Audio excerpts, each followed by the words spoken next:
And now we'll discuss about the hottest topic. Generative AI is all over the place, and who better to discuss than people from all over the industry? They are already known, so not that much introduction is needed. But let's do a round and see how can we introduce ourselves. And please add also what was your first interaction with an AI in your history. Hi everyone. Hello again. I'm Laurențiu. I'm a software developer, and my first interaction with AI was actually just a few months ago, probably as the majority. But I've started using it professionally, and I can say that I'm really happy about most of the tools, and I'm really glad to have this discussion here now. Yeah. So I'm Sander. I'm also a developer. I'm also the CTO for an e-commerce company, and all of us, my whole team has Copilot installed in their IDE, so we use it on a daily basis.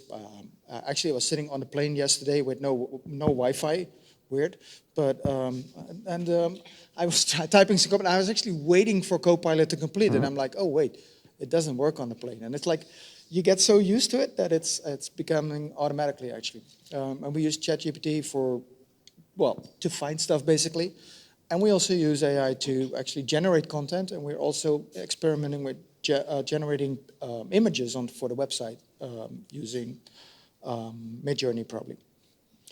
So, yep, I like it. Thank you. Hi, I'm Anna, working for Oracle. Personal usage of Copilot, I mean, I wanted to see what's the fuss about it, but also with ChatGPT. Probably sometimes with some of the plugins that some folks developed and see how they work. But besides that, Oracle has a service that helps you fine-tune the Java runtimes, for example, that uses AI inside it. So that one gives you advice on how you can improve your Java runtime. So I would say personal plus work needs on improving how I work with Java or with runtimes. Hi, I'm Ionuț. I work for Raiffeisen Bank International. I cannot say I have a long experience using the AI, but since ChatGPT 3.5 emerged, I was very keen on looking into it. I'm using it almost daily. It helps me a lot, for example, and writing technical articles, doing translations, also learning a new language. It's quite useful, yeah. Professional-wise, I have a bit of experience with Copilot, but I'm not really a fan of Copilot. In particular, I don't think he is capable at the moment to solve advanced tasks. For example, we also did some internal proof of concept with it, and the overall idea was that the juniors or the intermediate developers were a fan of using Copilot, but in advanced tasks, he was not capable of providing accurate code. Yeah, this is one point, and yeah, I can tell you, for example, we use the agent itself installed locally, and that one with Python was really cool in the POC. So I think I have a bit of experience, both professional and personal, that I can share today. Yes. Hi, I'm Brian. I work as a developer and an advocate for Sneak. We do research on what generative AI output like Copilot has for security implications, which is interesting, by the way. Using it myself, obviously, to generate content, generate documentation, because that's something we all like to write ourselves, obviously. And our models, or let's say our security code models, are based on a machine learning model. So how we detect code problems currently is based on a machine learning model. And now we're currently internally working on stuff to use generative AI to come up with remediation advice that is actually not vulnerable. But yeah, that's still a work in progress. Great, thank you. So this is the optimist part. We saw an overflow of tools coming even faster than JavaScript frameworks last couple of months. So what are your takeaways? Like, what did you learn of just taking the best tools for the job? How do you stay on top of the overflow of these news that are appearing everywhere? What are the things that we need to be careful when choosing the right tool, or what not to use it for? Well, the thing is, what we find out, for instance, with GitHub Copilot, it bases their suggestions on the code that is already in the project. That means if you have a large monolithic application, which unfortunately a lot of companies have, and there are mistakes in it from a security point of view, it will give you vulnerable code. We have examples of that. We have research on that. Like I think a week ago or 2 weeks ago, my colleague Simon Maple did a live demo on that thing, and Copilot came up with things that included SQL injection and cross-site scripting because it was somewhere else in the code already available. So it's based on, it very much depends on what you already wrote. It's a great tool, but you have to not blindly trust it. That's what I wanted to say. So use it as an inspiration only. Yes, what I would like to complement or second Brian's opinion. Based on my experience, I honestly don't blindly trust ChatGPT in the code he generates, because often it happens that he generates some code snippets, and either those code snippets are using some non-existing APIs where when I have to compile it doesn't compile, or it causes some runtime side effects. And then I go back to ChatGPT, I said, hey, this code, if I have to run it, I got this exception, please correct it. He gives me a second snapshot, a second version. And then I run it again, different type of runtime exception. I ask again, hey, is it still not correct? Please improve it. And he does again in a wrong way. And at some point he enters in a loop and it says to me, I'm just an AI agent, I might be limited. So that's why, I mean, my takeaway is it helps in some areas, but I would never trust ChatGPT to fully generate my code, yeah, because it could cause side effects. Also, what happened, I asked GPT, for example, I have this long method, 100 lines. I don't like it, please refactor and add some comments. And what I've noticed, there are some cases where he actually causes side effects. And I can see immediately on the code he generated, he is not capable of covering all the paths that in the initial code were. Therefore, I'm a bit skeptical in his capability at the moment to fully trust ChatGPT, what it provides in terms of writing code in some areas. Okay, so the thing is, it helps, right? So Copilot sort of helps me do repetitive work, right? I write a lot of unit tests, and they're often quite repetitive, and it's really good at finding and completing those statements that I'm intending to write.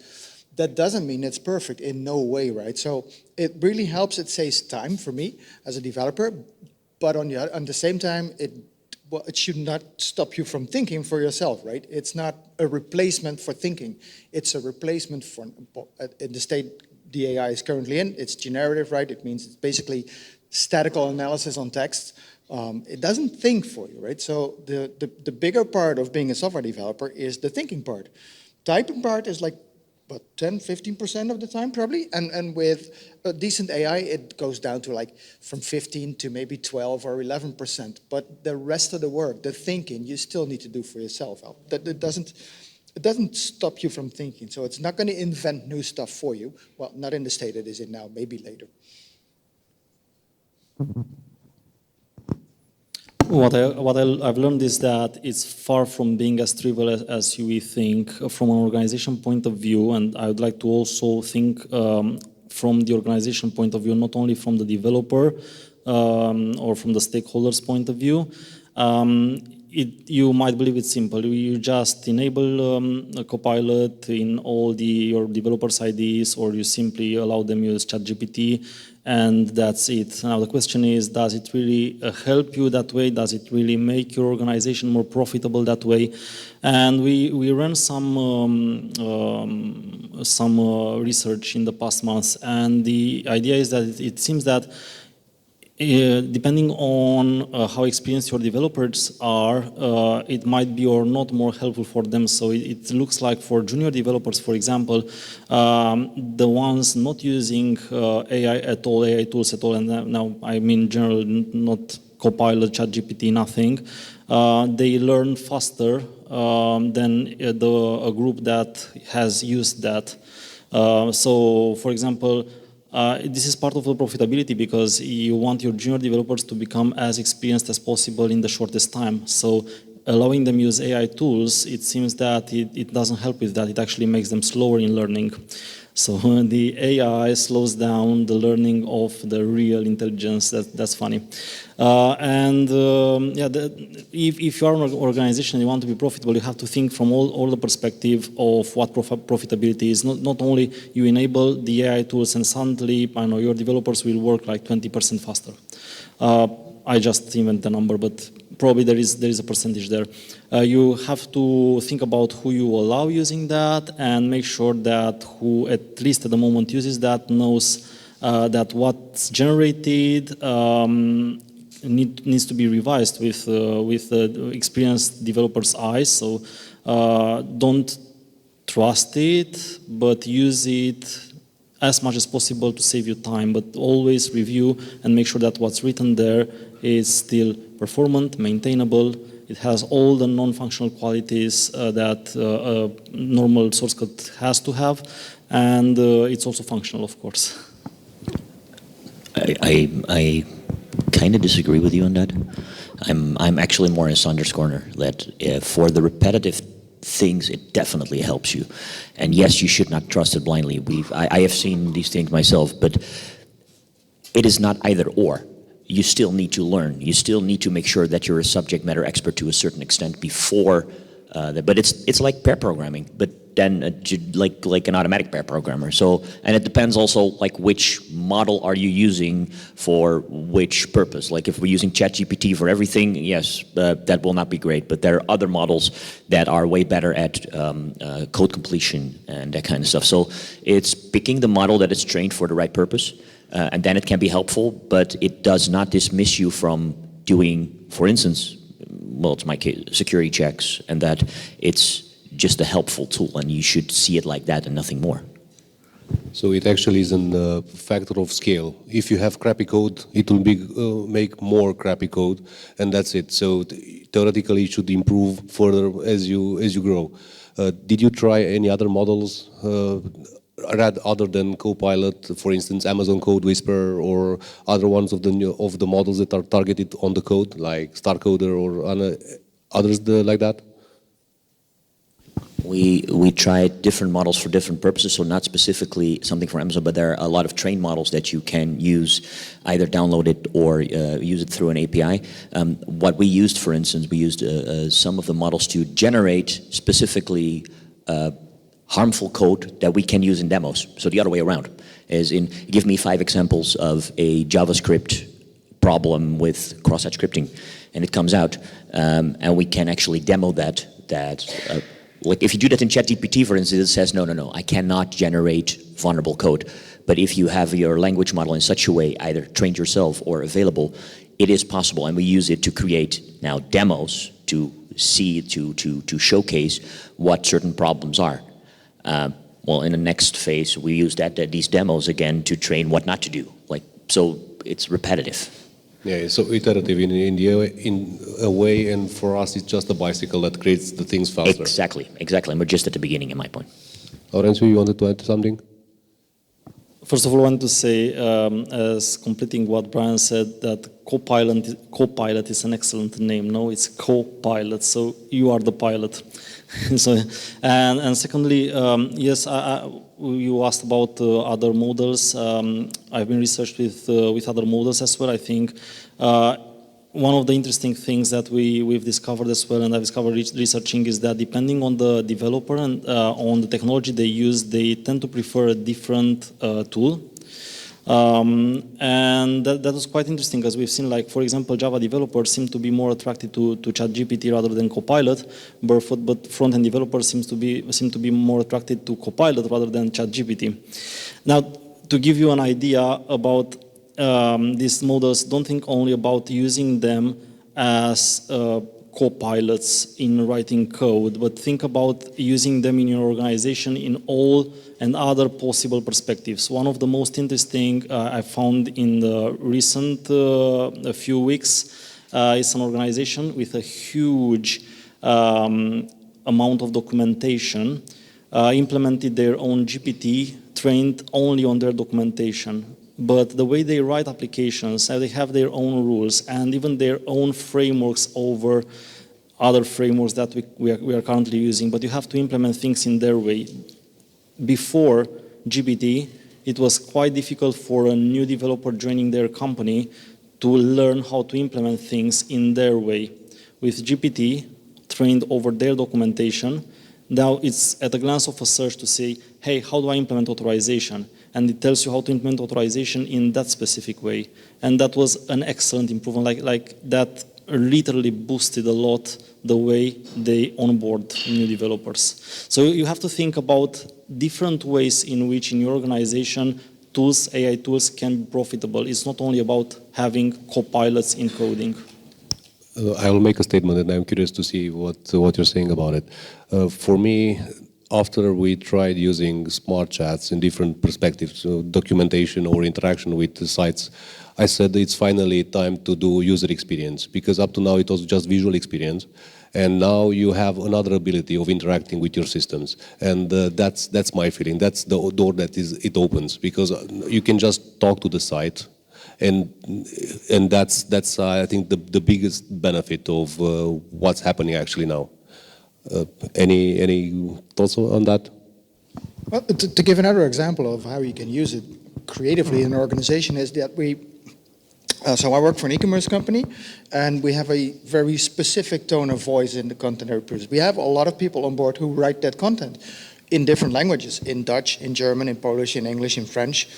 People write that content actually, and we are now experimenting with finding out proper prompts to proper models to actually being able to generate that content instead of writing it, giving it a few hints and then figure out how to write it. So our marketing team is now actually comparing different models and different outcomes, different prompts, to see what models could actually sort of generate the content that has the same tone of voice that it has. And they actually figured out how to do this.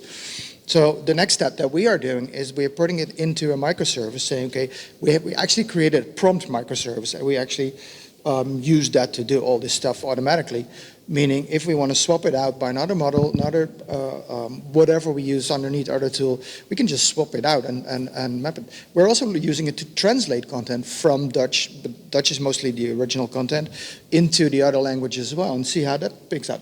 And the next step is also generating images, because we have a lot of images on the website, and we have like, I know 15 out of the 15 people in the content team, about half of them are just manipulating images in Photoshop and doing stuff with it. And that stuff too, you can automate, right? So there's lots of ways that you can use all sorts of applications that are now coming up in the AI field to do all sorts of stuff in your organization. It's actually quite nice. So what we can state is that it helps productivity overall. Yes. And especially where there are chores, as we maintain it, not only in the software industry, but across the organization. Yes, it does. But what I do see, especially at board level, is that a lot of people overestimate the effect it has, right? There's like, oh, we can just, we can do twice as much work with the same people. Well, that's the nice way of putting it, right? But that's not true, right? You can save some time. You still need to revise it. You still need to check it and stuff. So you save a little time, so your productivity goes up a little bit, but it's not the huge promise that people think. It's also not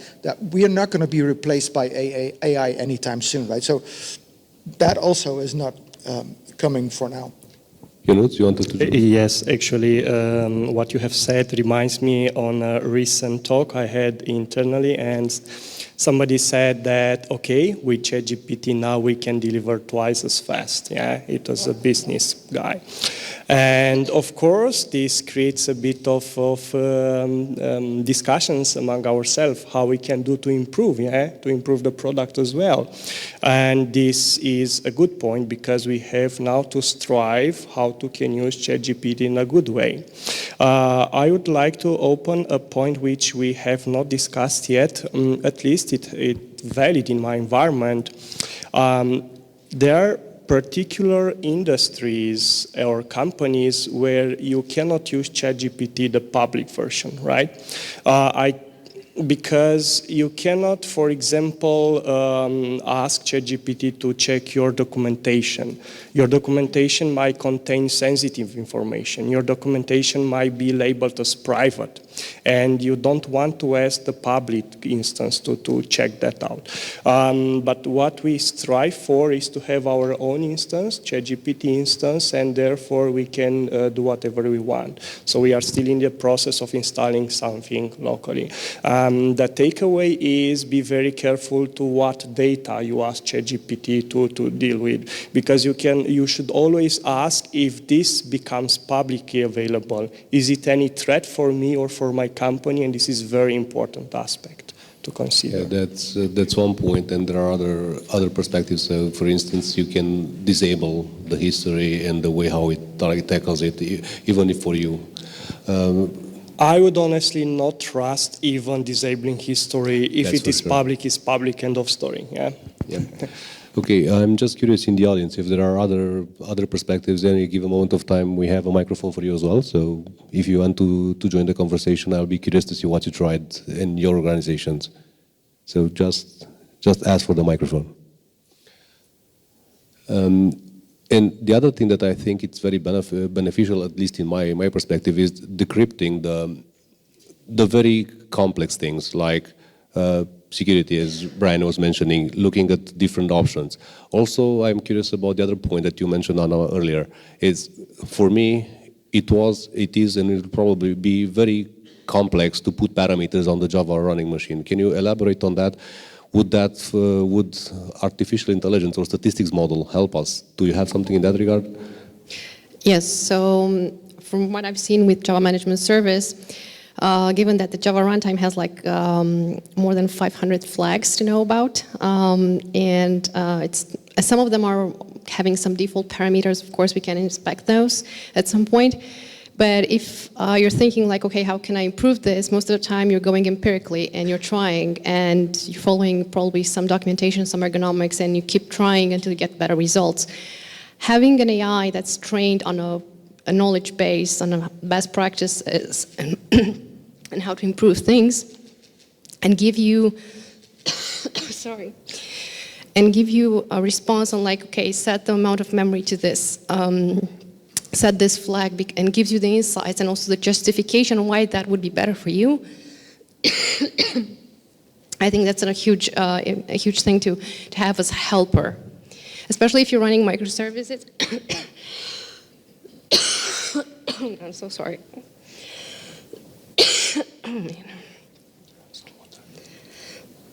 Yeah, sorry about this. So.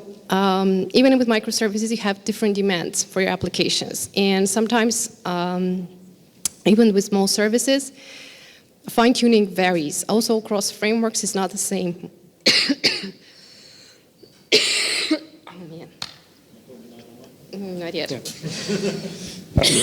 Yeah, maybe I can complement a bit. Yes, I mean, coming a bit with a performance mind, I would honestly like to see generative AI helping improving the performance, analyzing based on the historical and detecting what parameters for the JVM can be improved. Because this is not an easy task anyway. I remember in the past, for example, there were some talks, some companies did research on this, but as Anna have said, I mean, the JVM, a hotspot has gazillions of flags. It's really, really hard to tune.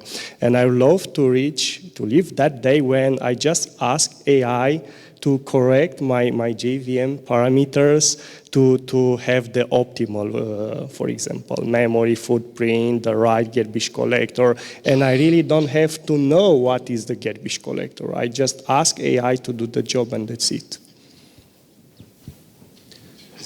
And go ahead.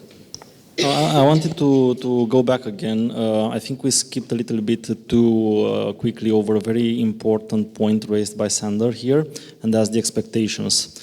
The expectations you have about the AI and how you sell them, because I've already heard a few salespeople, I know salespeople have a lot of imagination, but selling that, hey, now your developers will be 50% more productive if you use, please enable Copilot, you will suddenly have twice the same work in the same time. Be very careful with that. If you are a stakeholder or a manager, take that into consideration. Don't even expect that that tool will actually make them more efficient. Start from presuming that they will not necessarily be more efficient and see after that how much efficient they are. Because if you will put pressure on that, there are already cases where teams are they are over-pressured with what they have to do, and that creates burnout. And the last thing you want, if you care about your people, is putting them into burnout. There are already cases because of wrong usage of methodologies where different teams are burned out. If you will add that with, hey, false expectations, putting even more pressure just because now you enable the $20 license and you expect to have twice the same work, there are still the same people that would need to do that. And that will either not be possible, and you will see that in the end, you will end up burning out your people, or both of them. Yeah. So, as we said, things will be more augmented. If you have problems, they'll be probably bigger generated. You wanted to add something, Brian? I think one of Anna. I was speaking about this, pressure that you'll be more productive and so on. I tried just to play with ChatGPT and how it gives me responses on infrastructure and thinking about infrastructure for me. And it has a lot of trouble in putting things together. So whatever we build would not be optimal, like, let's say, building infrastructure.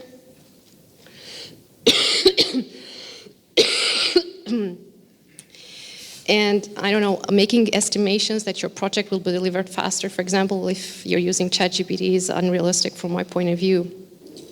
I think that, as Laurențiu said, it's going to be a great helper, but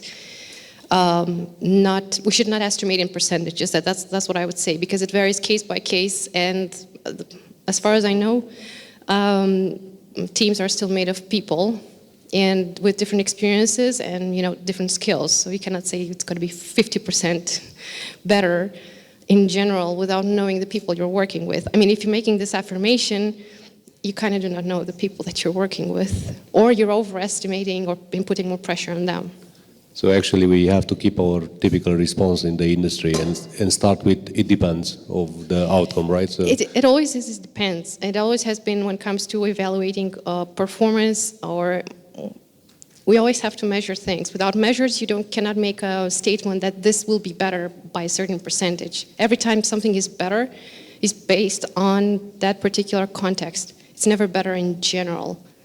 If you're just saying something that is generally applicable, you're taking a huge responsibility as a technical person, I would say, or as a leader in achieving that all the time. And I don't think that's feasible to achieve that all the time, unless we're all making the same projects and we're all delivered the same product, which I doubt that we're doing. But that would be manufacturing instead of... Yes, so it would be, yes. We can do that, yeah. Can we? So there is a very simple solution to this, that is to stop estimating stuff. okay. It's a very clear solution, right? It's like everybody's always asking you for estimates. Well, you gave up the estimates, and then people start treating it like deadlines. You say, it probably takes 2 weeks. And I say, oh, it's done in 2 weeks. No. On average, this would take probably 2 weeks. That's what it's called, an estimate, right? It's not a calculation. And there's a really simple way, is that don't do it. Just don't estimate. Don't give people an ability to give you deadlines. just stop doing it. Actually, it's a bit of advertising for my closing keynote, because this is one of the points I'm going to make, actually. We're just going to ask ChatGPT for an estimate in that case. Let's see if it's true. So on my team, I have a guy is called Jeroen. It's a Dutch name. And we call Jeroen GPT, because he knows everything, basically. So it's like, and he's easier to talk to. Actually, I just came back. It popped in my mind a very good question that I can ask ChatGPT. Most of the questions that we get in conferences is, how do I convince my manager? So I will ask ChatGPT, how do I convince my manager not to do more estimates? So I'm curious to see how many options can we have in place. I'm curious about one aspect. So most of us mentioned that we use Copilot in different levels of expertise and so on and so forth. Up to this point, both Microsoft and GitHub have a trial in place related to copyright. What's your take on that? If you use it daily, or your whole team uses it daily, especially you, Sander, as you mentioned that you have a broad adoption inside the company. What's your take on that? What happens if something says that all the code that was generated in the last 6 months is subject to be thrown? How do you make the difference between the code that was generated and the code that was added? What's your take on the copyright perspective? Well, so far we haven't had any issues with it. So happy to hear that. I would assume that the code that it generates on my computer is my code, right? But it does mean it probably got it from somewhere else, or got its inspiration from somewhere else at least, right? And it's going to come with notices that says, well, this comes from that library, this comes from that. And most of these libraries are open source anyway. So that means the chances of me getting code that I shouldn't have had because it's somebody else's IP, in my world, are not that big, actually. Okay, thank you. This is about code, but imagine if you try to generate marketing articles, it's the same question, right? So is it, do I have the copyright on that article that was written by ChatGPT or not? Is it really authentic enough or not? So, I mean, the same with the code. It's the same question at the end. But we all assume at the moment it's not the case. Yeah, we take it for granted. That is true. That is the assumption. We don't have an experience with that. Maybe this will change. Maybe they will do some. Yeah. Maybe there will be some regulations on that one. Yeah. It's still in the beginning. What happens currently is that Microsoft raised their hand and said they will take the blame. So starting from, I don't know, I think the 1st of November. They are to blame anyway, right? For most of the stuff that's happening in our industry. For everything, anyway. Yeah, definitely. But that's only for GitHub Enterprise Edition, where they just, in all the Copilot things that are coming. A good point. If you are like me and you are not an expert in intellectual property and stuff like that, leave it to your lawyer's department to consider if you can use or not and how. Like in my case, for example, I don't want even to research on that, and because I would never be sure that I have the right answers to that. And I would advise anyone who is like me and is not really aware of laws and stuff like that and different countries to leave that to the juridic department of the organization. I think we should look at copyright on a different perspective anyway. I mean, the thing is, if it's available and downloadable from GitHub doesn't mean it's open source. And a lot of people misunderstand that open source has to do with licensing. So if it has an MIT license, yes, then it's open source. If it has certain Apache licenses, but if I just push my code up to GitHub and I don't put a license on it, it's not open source. And I think there's a difference between, is it, we have to, like at a certain point, we have to need to understand, are these models trained on real open source things or on publicly available code? However, if you look at it from the other way, how is it different from me just looking at GitHub and say like, this is interesting, let me type it myself? I would suggest that's basically the same thing, only faster. Oh, maybe. Yeah, because we need to search for it, and it can find it, right? That's a big difference. But like the ask is it how much? When is it a copyright violation, and when is it an inspiration? And I think that is hard to grasp because copyrights are very hard and limited on. If it has all these aspects, just take one out, and it's not a copyright violation at that point. So I think it will be very hard to actually get caught on copyright violations in the end. Yeah, I agree. I'm not sure.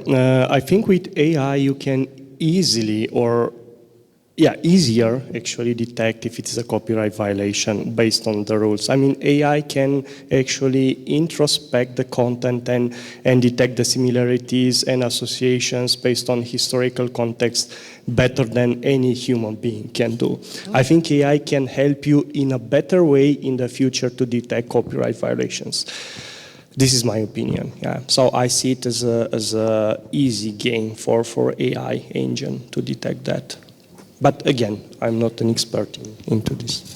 So to give you an example, actually, copyright violation, but it's more like an ancient copyright violation. When going for my master's thesis, the code that I wrote for it was going through this phase of being analyzed if it's original. So we had this in place for bachelor degree, for master thesis, like analyze if that code is original or not, or you just took it from the internet and that's it, and you just said it's yours. So is there, and it could be done like some time ago, and I think nowadays AI, as you said, can help you to detect if you're using something that it's not okay, if you generated something original or not. So it's not that tough to be there. Yeah, definitely. I totally agree. I remember a story many years ago when I was in faculty. I had a really tough course.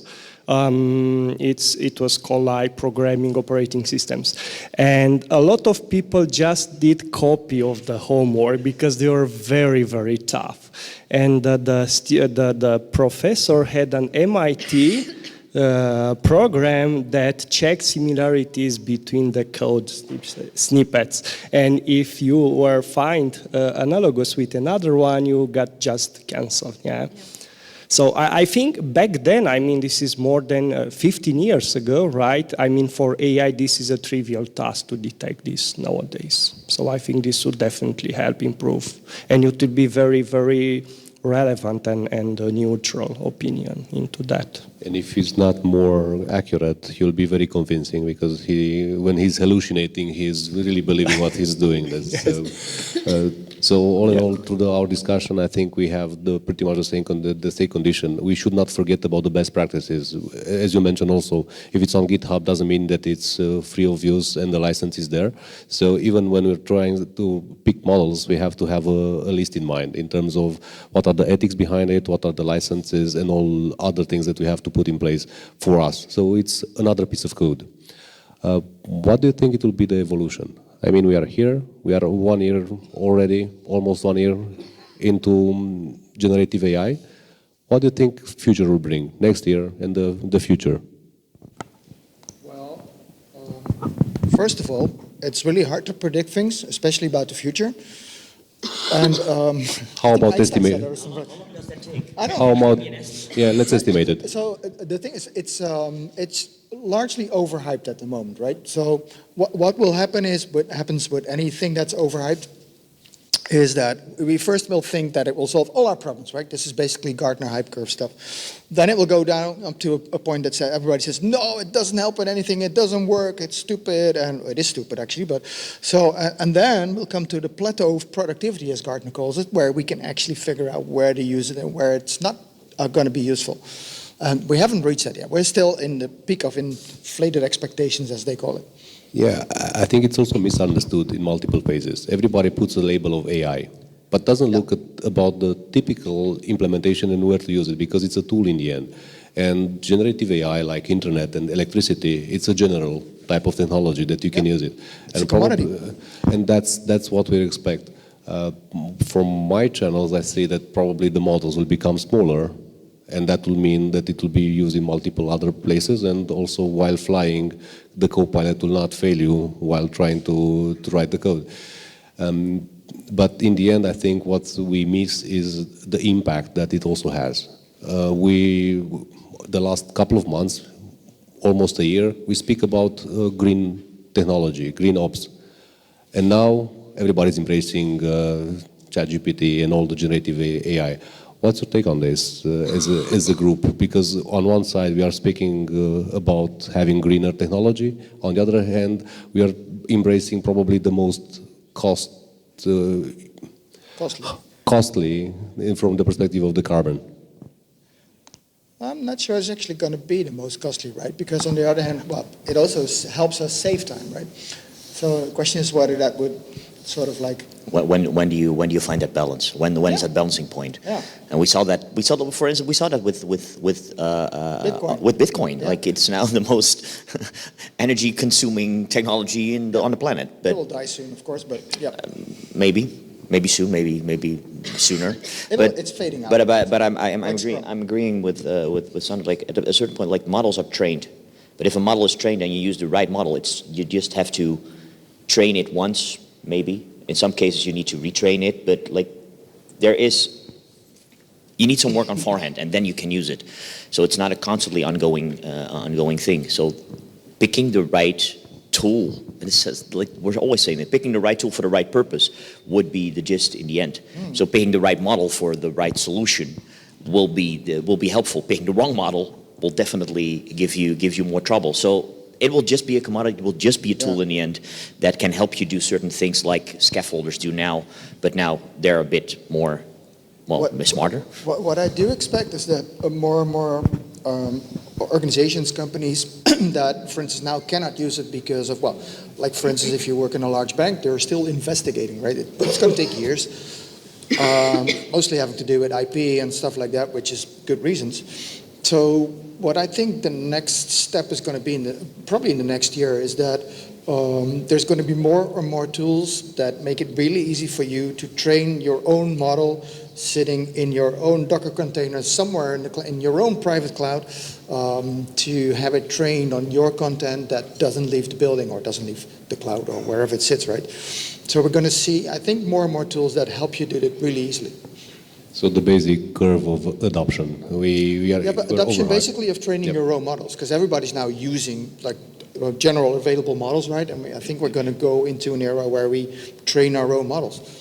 Yeah, that seems to be the right direction. Anyway, my feeling is that the hype is dwindling a bit. It's not that much as it used to be a couple of months ago. People are realizing that it's not doing everything possible. So. Mm-hmm. Okay, any questions from the audience?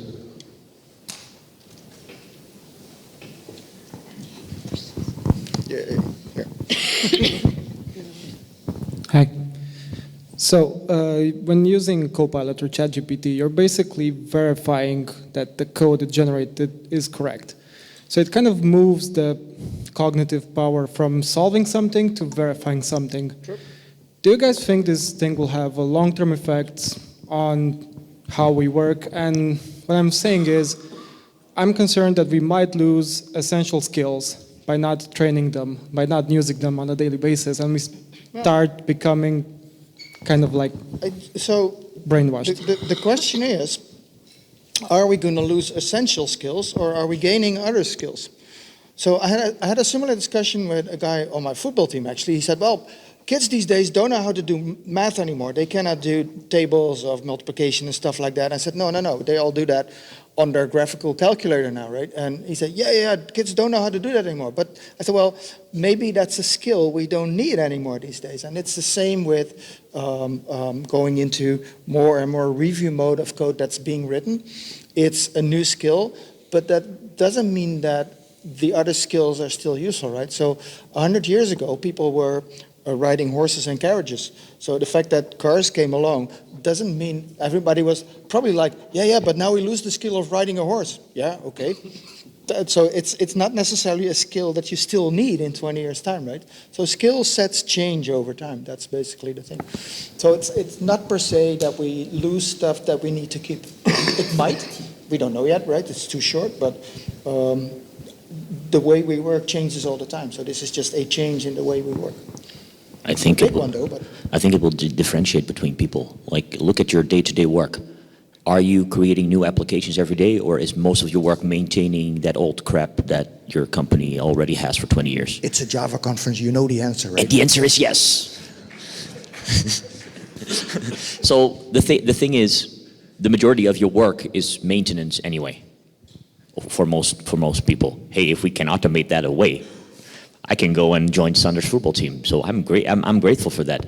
The other thing, if you have complex problems, there is one or two people that still know that skill, and they become very valuable to you. So you will have general people that can create general programs, the skill of writing a car, and you have specific people with specialized knowledge if you are in that area that you need performance optimization or God knows what kind of flag you need because of that reason. So I think you just have a separation between people, and people don't need to know everything anymore, but depending on the skill set and where in the niche you are. I totally agree. Any other questions? Any other thoughts from the audience? Yeah, so wanting to build a bit on top of that, but a bit more specific, in terms of, there's a lot of talk about cognitive load and reducing stuff like notifications from email, Slack and whatnot. Do you think, or what's your experience with cognitive load in terms of this checking Copilot code every time you enter a new line, you get a big chunk of suggestion. In IntelliSense, it's simple. You just, okay, that's not the word I was looking for. But now suddenly you have to check like a whole method and say, okay, this is not what I was looking for. Oh, there's a very good and elegant solution to this. Don't write big methods. If you don't write big methods, it won't come up with big methods. So write one-liners, right? So. Or you're concerned that the ChatGPT will burn out due to the cognitive load? Yeah, basically that. Don't write big methods. Yeah. I think that is the answer. But on the other hand, like it still is. I think these models will get smarter. So over time, they will give you a better solution. And again, you need to pick the right model for the right solution. But I don't think it's one or the other. Yes, it creates stuff for you, so less typing, which makes me less tired. But I still need to think, and I think that is the general thing for us developers. We're not hired to type. We're hired to think and to read and to validate that things are okay. For instance, maybe TDD might be an option, and first write a test and see if it actually works. And if Copilot comes up with a silly solution and your test fails, well, you're done. Because everybody writes tests, right? Yeah, of course. And actually what we're experimenting as a company is that where you write a test. So you write the test yourself and then generate the content based on the test. When you just give it like a guardrail around. So it doesn't work as expected for now, but yeah, that might be an idea. I think one good point that follows that don't write big methods is that's easy to say when you start writing a new software, but we all work on existing software, and some of them are legacy software, and some of them already have large methods, large classes. So one of the questions that follows is then, are the AI tools adapted enough to our legacy codes, legacy code bases? That's interesting. Can we still use them well when we use them on old and legacy code? I don't know. I can comment on what you're saying. Based on what Sandra was saying earlier, is that it's as good as what you have, and in the context that you have. If you have big methods, you'll have bigger methods. So last year, during the keynote in Davos, Belgium, the guy that took the keynote mentioned the following: they have multiple models, and the ones that were the best were not actually the biggest. And Google did that and proved that they had 40%, as we were discussing, 50% more efficient. But their secret was they had a huge database, a huge code base where they had all type of code written properly with best practices and everything. So actually what I think it's a takeaway from that is the fact that if you build your own models for your purposes, build on your application, it will be closer to what you actually need. Because otherwise you're just taking somebody else's horse and trying to catch a car, and that's not gonna fly. So probably this will be the next step, where we just fine-tune the models, or even create our own for our own purposes. Okay, any other questions, any other thoughts?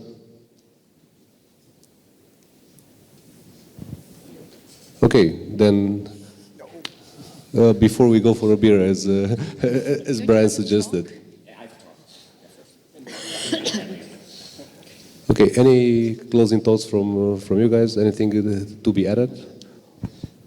Closing thoughts. I'm looking forward to what the future brings. As in, it's promising, but like I'm curious when we hit that plateau that Sander was mentioning, and don't overestimate whatever comes out of your large language model. Yeah, me personally, I'm looking forward to see how this will evolve and to find solutions to problems that we couldn't do before. I know this is an IT conference, but I'm thinking about other domains, like, for example, medical domain. Yeah, we were not able to treat a lot of stuff before. Is it AI now possible to help us to identify and prevent these things? Or maybe in the automotive area. I mean, this is really, really interesting aspects. I'm looking forward to see. At the moment, I have the certainty that in IT, we can definitely automate some basic things with the current module, for example, ChatGPT. But it's hard to predict what would happen. Just to build on what you're mentioning, what I read the last couple of days is that IBM, I think, was the one that was trying and looking into intersecting quantum computing with AI to look into other perspective. And based on what you're saying, I have a feeling that the IT industry was for a long time a general practice. We just applied to different perspective. Now, I think there will be intersections. For instance, there was a first master study opened in the US where that was complementing medicine with AI in order to enhance the perspective. So I think those are the points. And also what we are looking and what I observed, there are large language models or MLMs, multimodal large language models that are targeting exactly these points, where instead of words, you use proteins and folding and other perspective that will have much better benefits than to help us dress properly when we go out and ask ChatGPT for that. Okay, thank you. I was actually going to mention the same as you. Like, I see the medical research and actually research in general in fields where, as humans, we're limited right now to look into is one of the best appliances for AI. And in the past years, we used machine learning to improve the way that we are doing research, especially on our large data sets. That's the problem, like disseminating large data sets and learning something from that to cure cancer or other hepatitis that maybe don't have like cures, or other diseases that sporadically appear somewhere. Or maybe, not have a second pandemic. It would be nicer. Nice. Let's hope for that bright future. Yeah, but I think that as developers, we're mostly excited, but also worried about if it's going to replace us, like if we're replaceable by AI. And if we're, from my point of view, if we're replaceable by AI, then we are going to have other opportunities. Well, let's look at the way how it evolved. So the IT evolved continuously and we adapted. Yeah, true. But it's also why IT is existing. So IT exists to improve the way that we are doing our daily work. So as Sander said, some skills, some things that we were doing 100 or 200 years ago are not done nowadays for a reason, because we don't need them anymore. So probably we will find out that we need to do something else as humanity instead of writing code all the time. It's called evolution. Yeah, yes. That's why it's called an infinite scroll. Now we'll have the chance to try to get to the end of the infinite scroll. I'm actually looking forward to the future and these models and the way they adapt and they relearn based on the feedback that you give.